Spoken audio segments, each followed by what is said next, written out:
Karen Roussel, je suis conseillère en immobilier sur le secteur de Blanquefort et alentours.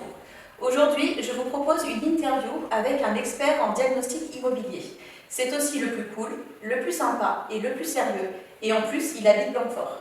J'ai le plaisir de vous présenter Thomas Lemoine, diagnostiqueur immobilier à son compte depuis 2020. Sa société s'appelle ERI Diagnostic et elle est basée sur Blanquefort. Il va nous expliquer en quoi il est important de faire ces diagnostics immobiliers avant la mise en vente de son bien et non pas lorsqu'un acheteur sérieux se présente. Bonjour Thomas, je vais te laisser te présenter et nous expliquer qu'est-ce qui t'a attiré dans le fait de réaliser des diagnostics immobiliers. Bonjour Karen, je m'appelle effectivement Thomas Lemoine, je suis ingénieur de formation, j'ai travaillé pendant 15 ans dans l'industrie, dans différents secteurs de l'industrie, sur du management d'équipes de production. Il y a 2 ans environ, j'ai voulu changer de vie, j'ai voulu faire autre chose et je me suis intéressé à l'immobilier, notamment sur la partie technique de l'immobilier. C'est la raison pour laquelle j'ai monté ma société ERI Diagnostic. Aujourd'hui, j'entends beaucoup trop de vendeurs en PAP me dire qu'ils feront les diagnostics au moment de la vente, ce qui est pour moi impensable. Tu as raison Karen. Un bien mis en vente ou mis en location doit faire l'objet de diagnostics obligatoires. C'est très important pour la sécurité des biens, de l'environnement, mais surtout des personnes. Les diagnostics immobiliers sont faits en fonction de plusieurs critères, notamment le critère de la nature de l'opération, si on est sur une vente ou une location. Après, ça va être l'année de construction du bien immobilier qui va être importante, parce que si on est avant 1949, le plomb sera obligatoire. Tout à fait. Avant 1997, ça va être l'amiante. Et au-delà de 97, on n'a ni le plomb ni l'amiante à réaliser.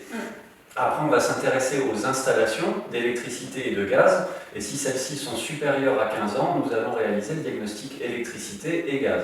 Après, pour finir, la localisation du bien est importante parce que sur certaines régions de France, le diagnostic thermique n'est pas obligatoire, alors que sur l'Aquitaine, nous sommes soumis au diagnostic thermique. Ah d'accord. Les différents diagnostics sont à présenter au futur acquéreur au moment du compromis de vente. Par contre, le diagnostic de performance énergétique est à réaliser dès la mise en vente ou dès la mise en location du bien immobilier, car l'étiquette énergétique doit figurer sur l'annonce immobilière qui est déposée par le professionnel ou par le particulier. J'insiste sur le fait que le particulier est aussi soumis à cette obligation depuis 2011.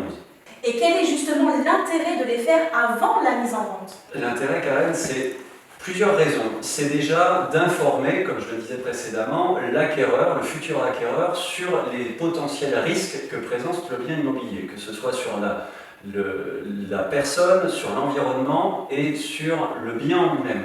Et ensuite, quand il y a des travaux à prévoir par rapport au diagnostic, c'est souvent une négociation entre le futur acquéreur et le vendeur. Dernière question, quels documents le vendeur doit préparer avant la venue du diagnostiqueur? L'acquéreur doit préparer un grand nombre de documents. C'est très important pour nous, diagnostiqueurs, parce que plus il nous remettra de documents, plus nous aurons d'informations sur le bien à expertiser. C'est le cas sur le diagnostic de performance énergétique qui, depuis le 1er juillet de cette année, nous demande un grand nombre d'explications sur les isolants qui sont employés sur la maison.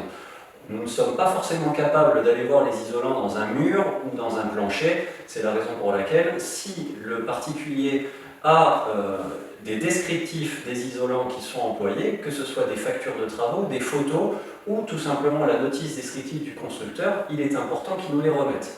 Pour les autres diagnostics, les anciens rapports de diagnostic sont très intéressants. Par exemple, sur le diagnostic termite, une ancienne maison peut présenter des indices d'infestation de termites ou des termites vivants dans cette maison sur un ancien rapport et malheureusement, le bien immobilier n'a pas été traité pour les termites. Par contre, il a été rénové, les bois abîmés ont été changés, les murs ont été doublés avec du placo-plâtre, ce qui fait que le diagnostiqueur qui arrive dans cette maison ne voit pas forcément les indices d'infestation de termites, alors que les termites peuvent être toujours présents. Donc les anciens rapports permettent de donner, entre guillemets, l'histoire de la maison. Eh bien, merci Thomas pour tes alertes. J'en suis sûre qui ont permis à certains de mieux comprendre les enjeux et de mieux repenser la stratégie de mise en vente de leur bien immobilier. Merci beaucoup Karen pour cet échange. J'espère que cette vidéo vous a plu et qu'elle vous aura intéressé. Si vous avez un projet immobilier, n'hésitez pas à me contacter. Si vous voulez réaliser un diagnostic immobilier, n'hésitez pas aussi à faire appel à Thomas Lemoine. Vous trouverez toutes nos coordonnées à la fin de cette vidéo. À bientôt!